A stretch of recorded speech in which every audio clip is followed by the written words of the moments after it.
হাজীগঞ্জে গোসল করতে পুকুরে নেমে ভাই বোনের মৃত্যু।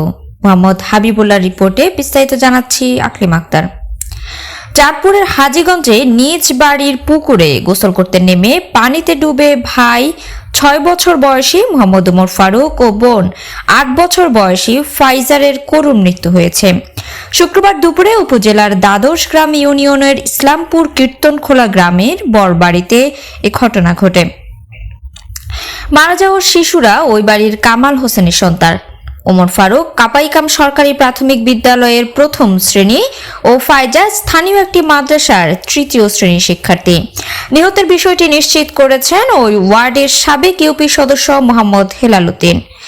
বড়বাড়ির শফিক জানান, শিশুদের মা দুপুরে রান্নার কাজে ব্যস্ত ছিলেন আর জুম্মার নামাজের সময় বাড়িতে পুরুষ ছিল না। এ সময় সবার অগোচরে শিশুরা বাড়ির পুকুরে নেমে নিখোঁজ হয়। খোঁজাখুঁজির এক পর্যায়ে তাদেরকে পুকুরের পানিতে ভাসতে দেখি।